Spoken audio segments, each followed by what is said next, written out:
اهلا بيكم في قناة كروشيستا ستايل. فيديو النهاردة هنتعلم ازاي نعمل بوك بالكروشيه على شكل ميكي.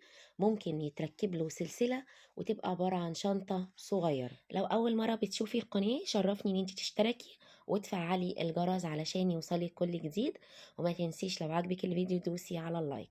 نبدأ ونسمي بسم الله. الخيط اللي انا استخدمته خيط مكرمية ومعاه ابرة مقاس 4.5. اول حاجة هعمل دايرة سحرية وادخل بالإبرة، أسحب خيط، أرتفع سلسلة، أنزل جوه الدايرة واشتغل غرز حشو. دي أول غرزة. الغرزة التانية بتدخلي الإبرة، تسحبي خيط معاكي طرفين على الإبرة، تلفي خيط تطلعي من الطرفين. هشتغل جوه الدايرة السحرية 6 غرز حشو.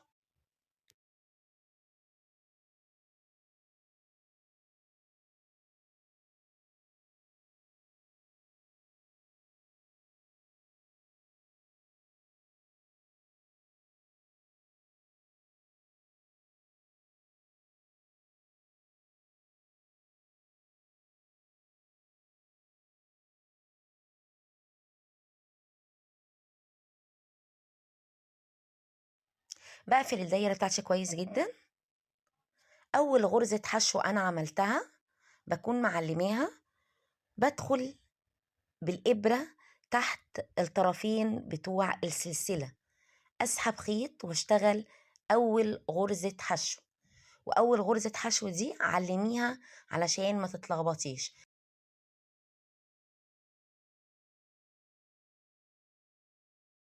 هتنزلي تاني بالإبرة تاخدي غرزة الحشو رقم 2. يبقى أنا كده اشتغلت فوق أول غرزة حشو 2 حشو.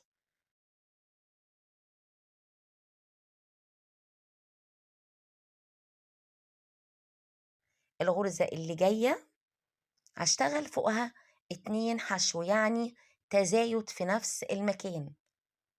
بحط غرزتين في نفس المكان.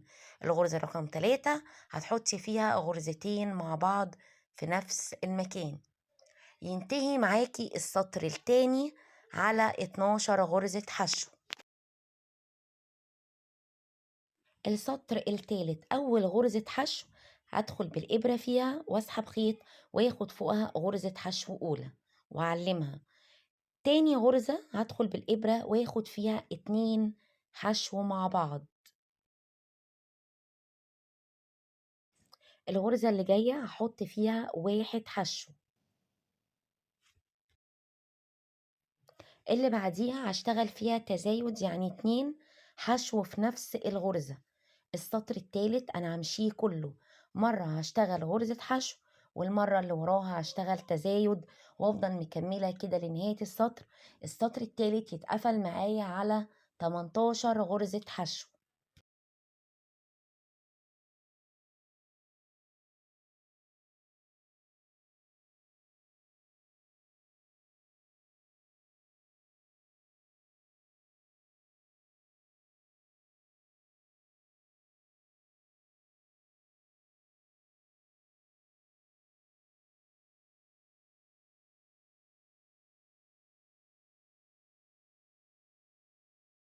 انتهى معايا السطر على 18 غرزة حشو. ده السطر رقم 3. هبدأ دلوقتي في السطر الرابع. أول غرزة في السطر الرابع هشتغل فيها غرزة حشو وأعلمها. الغرزة اللي وراها على طول هحط فيها 2 في نفس المكان. بقية السطر همشي 1 حشو واللي وراها 1 حشو واللي بعديها تزايد. يبقى أنا هشتغل بقية السطر 1 حشو، 1 حشو تزايد، 1 حشو وراها 1 حشو كمان واللي وراها تزايد. بس البداية بتاعتي كانت 1 حشو تزايد. كده اتفضل من الاتنين 1 حشو، هخليها في نهاية السطر.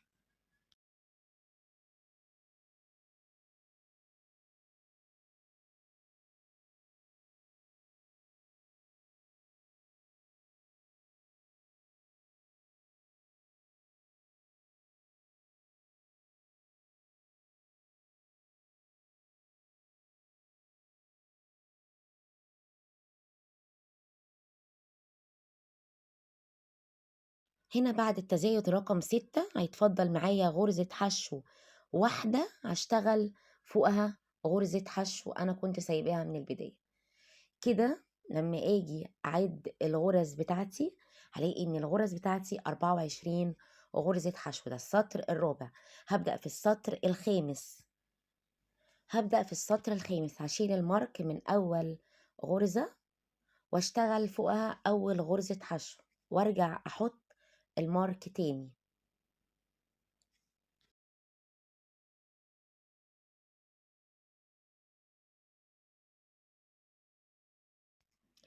السطر ده أنا هشتغله 3 حشو ورا بعض، 1 2 3، والغرزة اللي جاية تزايد. السطر كله هشتغله 1 2 3، 3 حشوات ورا بعض تزايد. ينتهي معايا السطر ده على 30 غرزة حشو. هفضل ماشية حشو وراها حشو وراها حشو، وبعد كده بعمل تزايد 2 مع بعض في نفس المكان. هكمل لنهاية السطر الخامس.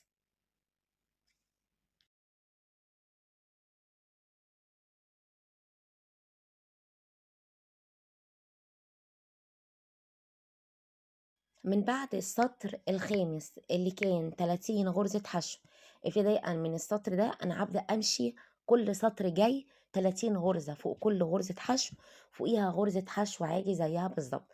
السطر السادس هشتغله 30 غرزة واحط المارك، واشتغل فوقيه السطر السابع واحط المارك. طب انا مثلا لو عايزه اكبر المقاس اكتر من كده، السطر الخامس انتهى معايا على 30 غرزة حشو، يبقى السطر السادس المفروض ينتهي معايا على 36 غرزة. هشتغل ازاي؟ هشتغل 4 حشو ورا بعض تزايد، 4 حشو ورا بعض تزايد. هكبر تاني سطر يبقى هشتغل 5 حشو ورا بعض تزايد. بفضل بكبر لغاية المقاس اللي أنا محتاجاه أو الوسع اللي أنا عايزاه للشنطة، وبعد كده بطلع بسطور ثبات. مثلا لو نهيتي زي ما أنا نهيت، طلعت فوقها 3 سطور ثابتين باللون النبيتي وخلصت المقاس اللي أنا محتاجاه. بعد ما بتخلصي المقاس اللي انت محتاجاه، أنا دلوقتي هشتغل باللون الأسود عشان أبدأ أشتغل. الخيط النبيتي مش هقطعه، هسيبه زي ما هو، بس أطلع الفتلة بتاعته على قدام على بره في وش الشغل بتاعي. نفذتها اخر طرف في الخيط اللي انا بدخل في الغرزة بسحب خيط معايا طرفين، ابدأ اسحب بقى منهم الخيط الاسود عشان ابدأ اول غرزة عندي في السطر الجديد باللون الاسود. هشتغل غرز حشو بس في الضلع الخلفي اللي من ورا، بسيب الضلع الامامي وبنزل على الضلع اللي من ورا، بدخل الابرة وببدأ اسحب الخيط من الضلع اللي من ورا فقط. عايزة تخلي الغرزة بتاعتك محكمة أكتر، فهتاخدي الضلع اللي من ورا مع الضلع اللي تحتيه على طول وتبدأي تشتغلي غرز حشو. هتلفي السطر داير ما يدور على 30 غرزة حشو، كل غرزة في غرزتها لنهاية السطر. كده أنا مشيت سطرين ثابتين. في الجزء ده أنا هبدأ أشتغل الجزء الأمامي لوحده وأعلم الغرز بتاعته، والجزء الخلفي لوحده علشان يبقى عندي جزئين أعرف أحط فيهم السوستة. أنا كده موسطنة الغرز، جيت لنهاية السطر ارتفعت ارتفاع سلسلة، سايبة 15 غرزة قدام و15 غرزة من ورا. دلوقتي هبدأ أشتغل على الجزء اللي من ورا. سبت ال15 غرزة دول، هبدأ اخد أول غرزتين تناقص مع بعض على الإبرة، بنقص عشان يديني كيرف يقفل معايا على فوق علشان لما اجي اركب السوستة. طلعت بارتفاع سلسلة، اقلب الشغل بتاعي عشان انا هرجع على الغرز اللي انا محدداهم في الظهر. في اول غرزة بدخل الابرة واسحب خيط، كده معايا طرفين على الابرة. ادخل في الغرزة اللي وراها واسحب خيط، ادخل بالابرة اسحب الخيط اطلعه منها. معايا 3 اطراف على الابرة، بلف خيط اطلع من التلاتة. كده انا عملت اول غرزة تناقص غرزتين مع بعض في غرزة واحدة. هشتغل الغرزة اللي جاية غرزة حشو عادية، واللي وراها حشو واللي وراها حشو لغاية ما اجي عند نهاية السطر.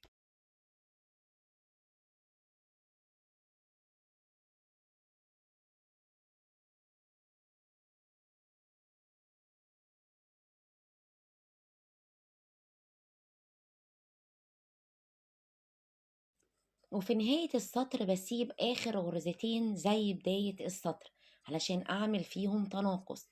بدخل الإبرة واسحب الخيط وادخل على الغرزة اللي وراها واسحب منها هي كمان خيط. هيبقى معايا 3 أطراف، بلف واطلع من التلاتة مرة واحدة. كده أنا اشتغلت على الجزء اللي من ورا وارتفعت فيه سطر واحد علشان أعمل التناقصات بتاعة البوك. هطلع ارتفاع سلسلة وأقلب الشغل بتاعي وادخل في أول غرزة أدخل فيها الإبرة، أسحب خيط منها وادخل بالإبرة في الغرزة اللي وراها، أسحب خيط معايا 3 أطراف بلف واطلع من التلاتة. وكده أنا عملت أول غرزتين مع بعض في غرزة واحدة فيها تناقص غرزة. بعد كده هكمل لنهاية السطر واسيب آخر غرزتين عندي في نهاية السطر. هنا هشتغل كل غرزة حشو فوقيها غرزتها لغاية ما اوصل لنهاية السطر، بسيب آخر غرزتين وباخد فيهم تناقص.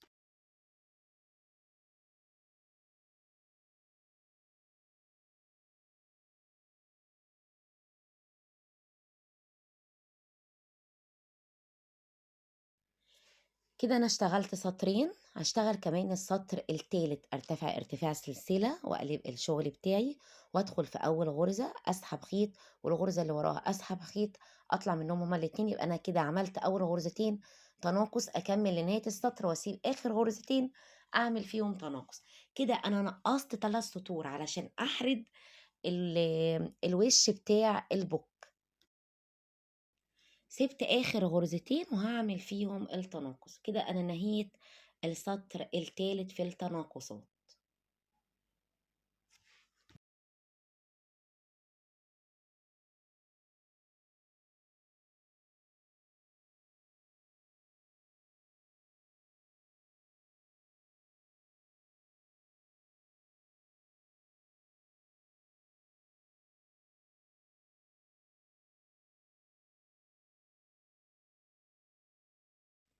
الخيط الأحمر أنا ما قطعتهوش وكنت مطلعاه من برّه، من الواجهة بتاعة الشغل.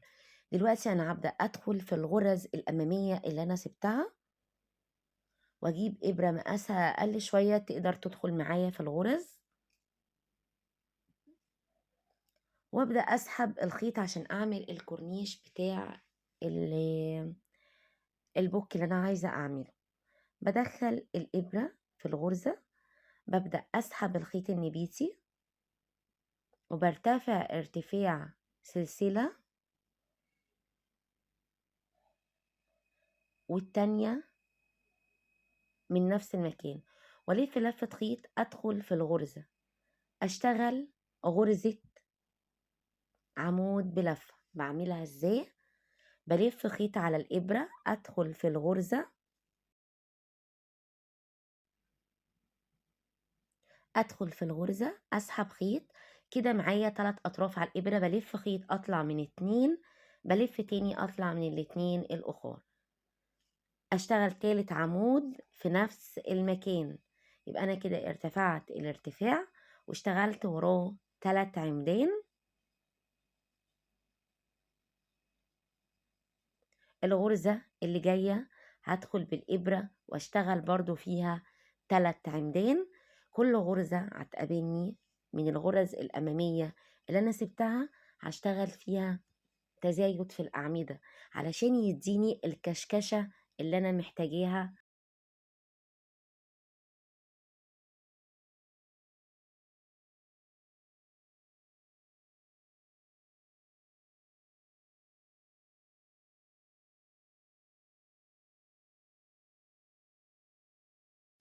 كده أنا اشتغلت الكشكشة في الوش بتاع البوك. خلصت هبدأ أقطع الخيط وأنضف الخيط الأحمر لأني خلاص مش محتاجاه تاني، وأبدأ أنفذ نفس اللي أنا عملته في الوش من التناقصات ال3 سطور. هعمله برضو زيها من ورا بخيط أسود جديد. هبدأ دلوقتي اربطه واطلع 3 سطور تناقص، غرز حشو اخر غرزتين تناقص. هفضل ماشيه كده لغايه ال3 سطور، نفس عدد الغرز في الوش وهو نفس عدد الغرز في الظهر، وينتهي معايا على نفس الغرز بتاعتي، عشان لما يجي اركب السوسه تبقى السطور متساويه في الطول وفي نفس عدد الغرز بتاعه النهايه. هنا انا خلاص خلصت وش وظهر.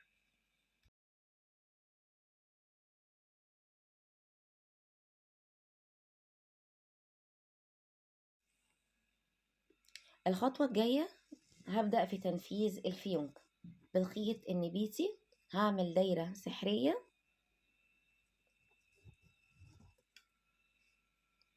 وارتفع 1 2 سلاسل 3.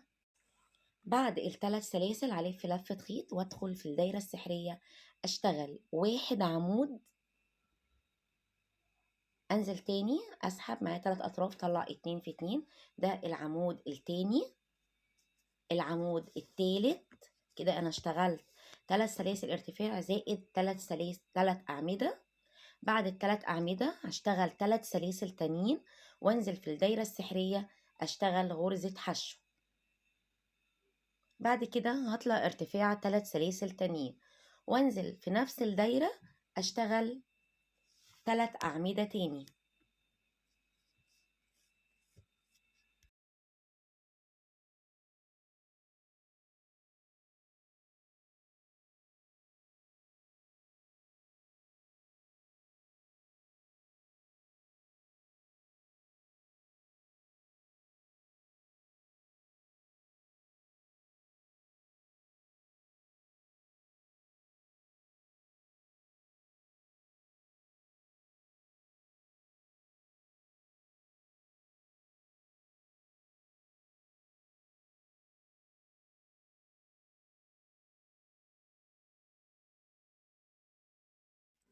كده اكون خلاص خلصت الفيونكة. هثبتها بس مش دلوقتي، لما اعمل السوستة نضفت الخيط الاسود.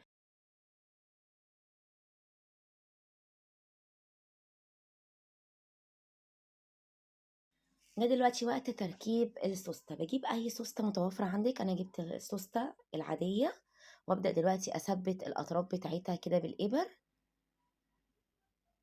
وابدأ امشي عليها سراج.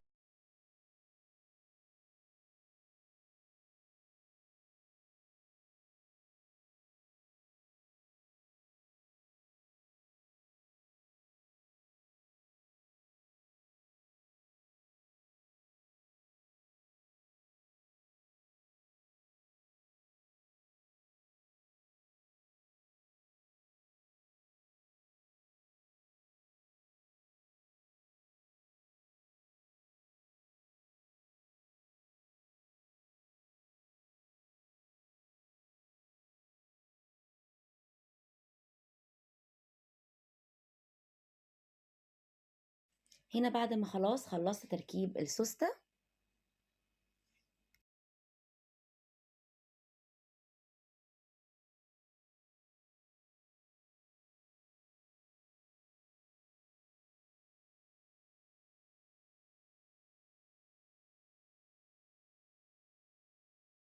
هعمل دلوقتي الودان، والودان باللون الاسود دايرة سحرية، وادخل بالابرة جوه الدايرة، اسحب خيط، ارتفع ارتفاع سلسلة 2، والف لفة خيط على الابرة وانزل جوه الدايرة، اخد غرزة نص عمود. هاخدها ازاي؟ بلف خيط على الابرة وانزل في الغرزة، اسحب خيط معايا 3 اطراف، بلف الخيط واطلع من التالت. كده اشتغلت 2 سلسلة ارتفاع، اشتغلت وراهم هشتغل 5 غرز نص عمود، وهشتغل من القطعة دي 2.